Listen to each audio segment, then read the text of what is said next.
오늘은 누가복음 20장 두 번째 시간 27절에서 47절 말씀을 통해서 은혜를 받으시겠습니다. 부활에 대한 논쟁의 말씀이 나오고 있습니다. 27절에 보시면 부활이 없다고 주장하는 사두개인 중 어떤 이들이 와서 그랬습니다. 이 사두개인들은 현실, 이 세상이 중요하다. 내세는 없다. 부활도 없다. 오직 이 세상에서 잘되고 번성하고 하는 것만 중요하다. 오늘날 많은 사람들이 이런 사두개파 같은 주장을 하고 있지 않습니까? 죽은 다음에야 뭐 그거 모르는 것이고 이 세상에서 성공하고 즐기고 멋지게 사는 것 그것이 중요하다. 이런 주장을 하는 사람들이 이 예수님 당시도 있었다라고 하는 것입니다. 이 사두개인들은 부활을 믿지 않았습니다. 영적 세계도 안 믿습니다. 오직 현실, 육신의 세계 이것만 주장하는 이 사람들이 부활이 없다고 주장하면서 예수님을 이제 한번 예수님에게 질문하러 왔다라고 하는 것입니다. 자기들의 주장을 펴러 왔습니다. 28절에 보면요. 물어 이르되 선생님이여 모세가 우리에게 써주기를 만일 어떤 사람의 형이 아내를 두고 자식이 없이 죽으면 그 동생이 그 아내를 취하여 형을 위하여 상속자를 세울지니라 하였나이다. 이 사두개인들은 성경 중에서도 이 모세 오경만 믿는 사람들입니다. 예언서, 선지서 이런 건 안 믿는 그런 사람들이었습니다. 그런데 이 모세가 그 계대 결혼법이라는 것을 만들었습니다. 이건 왜 그랬냐면 당시 여자들은 굉장히 무시당하고 정말 사람 취급도 안 당하던 시절이라고 그랬습니다. 그럼 오직하면 사람 숫자에도 계수할 때도 여자들은 빼고 세웠겠습니까? 그런데 그런 여자들이 시집을 갔는데 아이도 없이 아이도 낳지 못하고 남편까지 죽어버렸어요. 그러면은 그 여인은 정말로 힘들고 어려운 신세가 되고 만다라고 하는 것입니다. 남편도 없고 자식도 없으니 의지할 데가 없다는 것입니다. 그런 여인의 그런 고통과 아픔을 덜어주기 위해서 모세가 그러면 그의 이제 그 돌아간 남편의 동생에게 들어가서 자식을 낳게 해라. 그래서 그 자식을 통해서 남편의 대의를 이어가도록 하게 하기 위해서 그 여인의 어려운 형편 처지를 도와주기 위해서 만든 법인데 그거를 이용해 가지고 지금 부활이 없다는 걸 주장하려고 억지로 질문을 만들어 가지고 이 사두개인들이 왔다라고 하는 것입니다.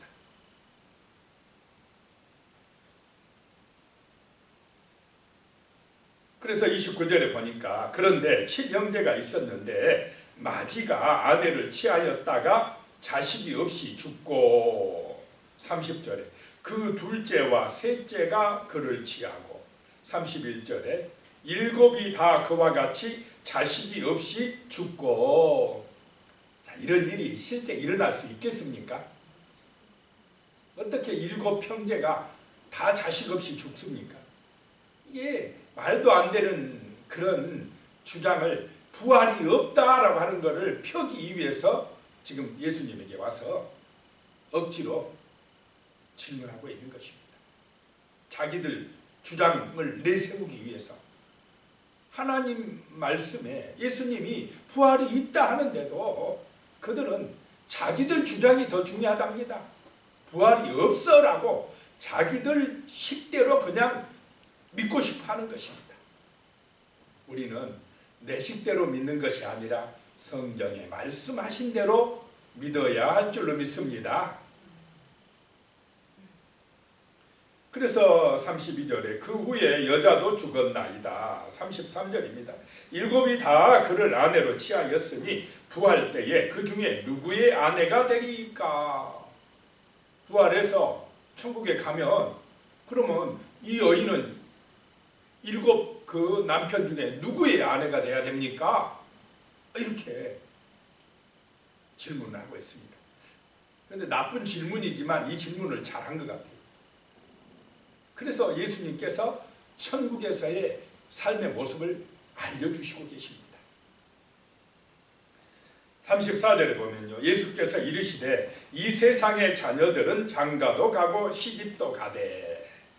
자, 이 세상이 있다는 것입니다. 이 세상에는 장가가고 시집가고 또 자녀를 낳고 하는 것이 필요하되. 35절에 보면요, 저 세상과 및 죽은 자 가운데서 부활함을 얻기에 합당히 여김을 받은 자들은 장가가고 시집가는 일이 없으며 라고 말씀합니다. 자, 이 세상은 육신의 세계고 저 세상은 이제 부활한 사람들이 가는 영원한 천국인 줄로 믿으시기 바랍니다. 저 세상에서는 죽은 자 가운데서 부활을 얻기에 합당히 여김을 받은 자들이 가는 저 하늘나라에서는 장가가고 시집가는 일이 없으며 라고 말씀합니다. 자, 장가가고 시집가서 해야 될 가장 중요한 일이 무엇입니까? 자녀를 낳는 것입니다. 왜냐? 자기들은 또 얼마 못 살고 이 세상에는 죽으니까 자손을 남겨야 된다 알아가는 것입니다. 그런데 천국에서는 죽습니까? 안 죽습니까? 안 죽어요. 내가 영원히 사는데 죽지를 않는다 이 말입니다. 그러니까 결혼할 필요도 없고 출산할 필요도 없다라고 하는 것입니다. 안 죽고 영원히 산다 이 말입니다. 하나님 앞에는, 그 하나님 나라에는 죽음이 없는 줄로 믿으시기 바랍니다. 그러니까 지금 우리도요, 예수를 믿음으로 부활의 생명이 내게 들어왔으면 죽음이 우리를 지배합니까? 못 지배합니까? 못 지배합니다. 우리는 이제 죽음을 두려워할 필요가 없습니다. 예수의 생명이 내 안에 들어와 있습니다. 우리는 죽어도 다시 산다 알아가는 것입니다. 그래서 성경에는 육신이 죽었으면 죽은다고 안 하고 뭐 한다고 말씀하신다고요? 잠잔다 라고 말씀하신다고 그랬습니다. 한숨 자고 일어나는 것입니다. 부활한다 라고 하는 것입니다. 36절에요. 그들은 다시 죽을 수도 없나니 이는 천사와 동등이요 부활의 자녀로서 하나님의 자녀임이라 라고 말씀합니다. 이제 나중에 우리가 부활해서 주님 재림하실 때에 부활해서 저 영원한 새하늘과 새 땅에 들어가면 다시 죽을 필요가 없다라고 하는 것입니다. 늙어질 필요도 없고 아플 필요도 없는 그런 부활의 몸, 신령한 몸, 천사와 동등하다라고 하는 것입니다. 예수님과 같은 부활의 몸으로 살아나니 죽음이 우리를 지배할 수가 없다라고 하는 것입니다. 그런 영광스러운 몸으로 부활할 줄로 믿으시기 바랍니다. 이 부활의 소망이 있어야 우리가 이 세상에서 어떤 고난과 시험도 이길 수 있는 믿음의 사람들이 되는 것입니다.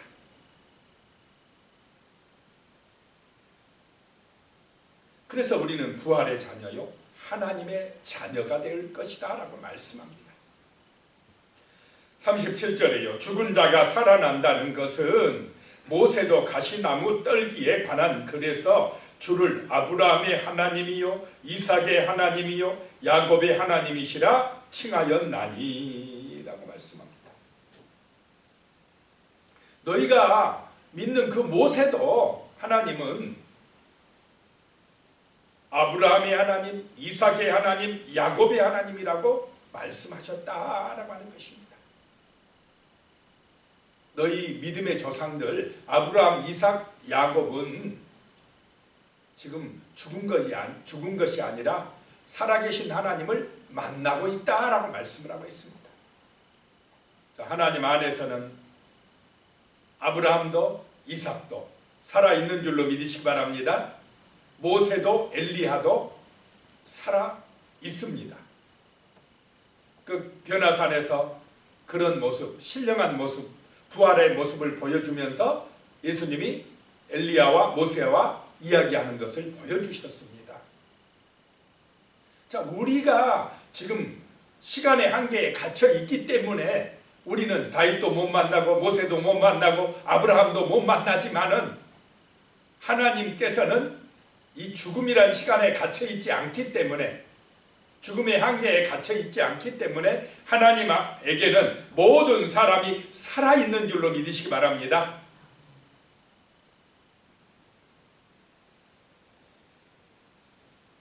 38절입니다. 하나님은 죽은 자의 하나님이 아니요 살아있는 자의 하나님이시라.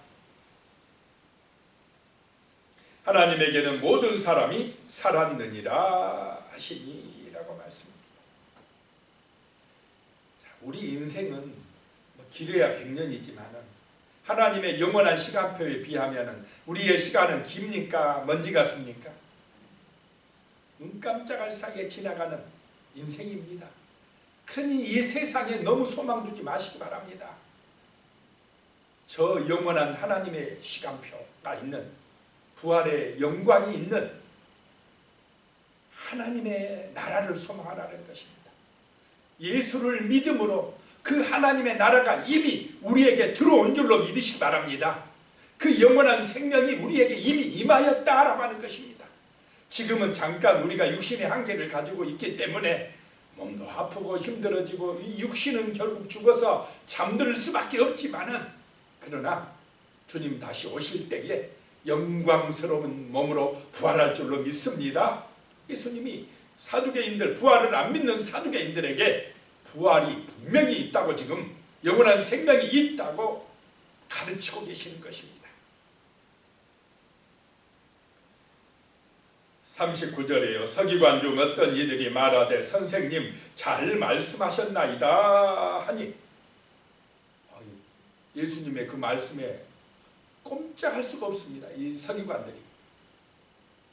그래서 잘 말씀하셨나이다 라고 하는 서기관도 있었다라고 하는 것입니다. 40절에 그들은 아무것도 감히 더 물을 수 없습니다라 라고 하는 것입니다. 자, 영원한 생명이 있고 천국이 있고 부활이 분명히 있음을 믿으시기 바랍니다. 그러면서 이제 그리스도와 다윗의 자손에 대한 이야기를 하십니다. 41절에요. 예수께서 그들에게 이르시되 사람들이 어찌하여 그리스도를 다윗의 자손이라 하느냐. 그들은 바리새인들을 말씀합니다. 마태복음에 바리새인이라고 기록을 하고 있습니다. 여기서 바리새인들은요, 육신의 예수, 다윗의 후손으로 혈통적으로 오신 예수만 생각하고 있습니다. 그런데 그것은 반쪽 신앙입니다. 하나님의 아들로서의 예수를 모른다는 것입니다. 인간 예수만 알고 있지 하나님이신 예수를 모르고 있다라고 하는 것입니다. 그거를 지금 예수님이 알려주고 계십니다. 42절이요. 시편에 다윗이 친히 말하였으되 주께서, 여기서는 여호와께서 내 주께 이르시되, 뒤에 나오는 내 주께는 예수님을 말씀합니다. 그리스도를 말씀하십니다. 43절에 내가 내 원수를 내 발등상으로 삼을 때까지 내 우편에 앉았으라 하셨도다 하였느니라. 너희의 그 조상인 다윗이 그리스도를 내 주라고 했다.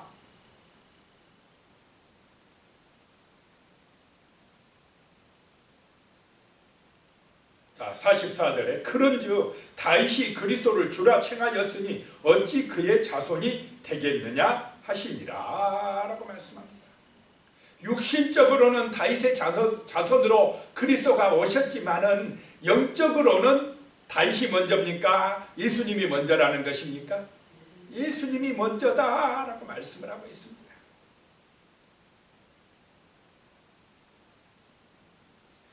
이 시편 110편 1절을 보면요, 여호와께서 내 주에게 말씀하시기를 내가 내 원수들로 내 발판이 되게 하기까지 너는 내 오른쪽에 앉아 있으라 하셨도다.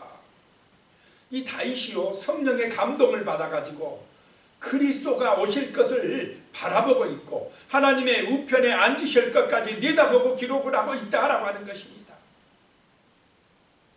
그리고 시편 110편 4절에 또 보면 여호와는 맹세하고 변하지 아니하시리라. 이르시기를 너는 멜기세덱의 서열을 따라 영원한 제사장이라 하셨도다 라고 말씀합니다.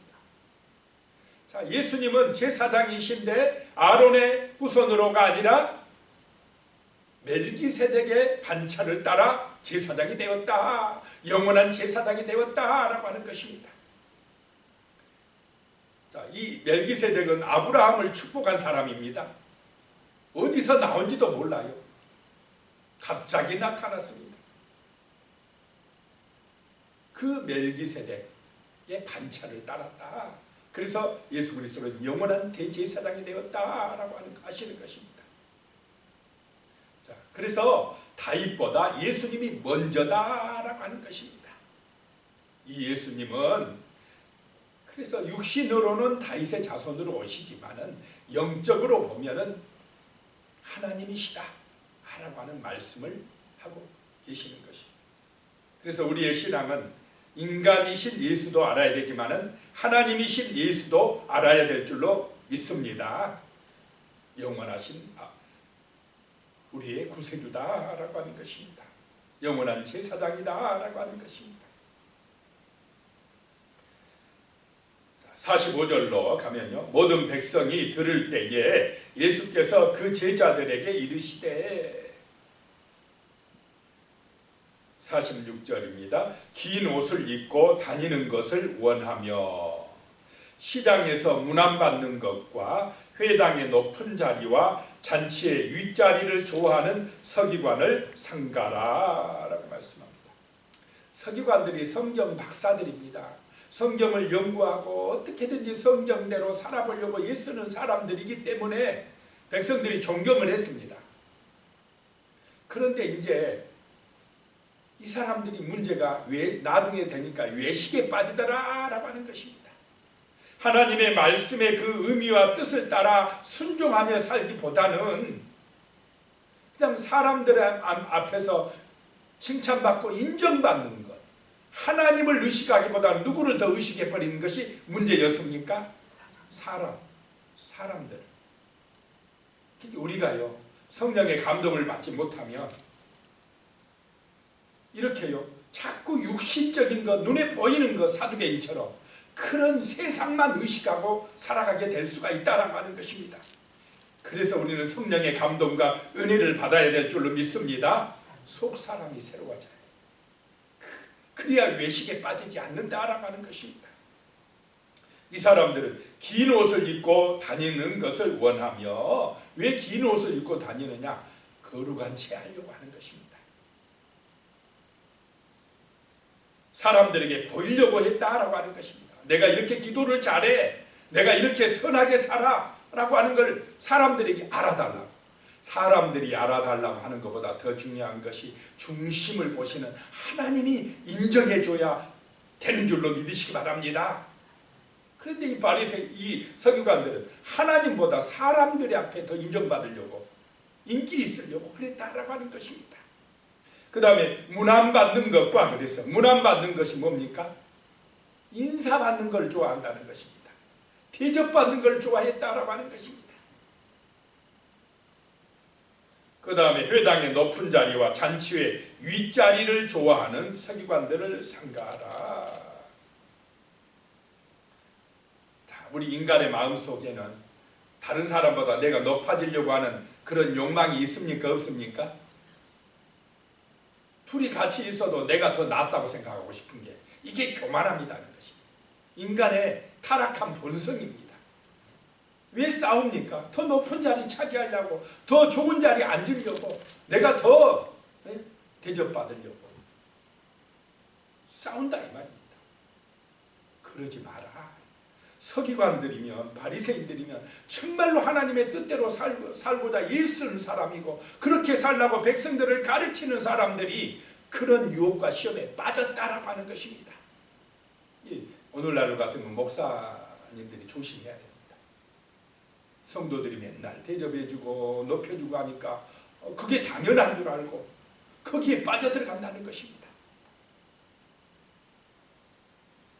47절에요. 그들은 과부의 가산을 삼키며 외식으로 길게 기도하니 그들이 더욱 엄중한 심판을 받으리라 하시니라.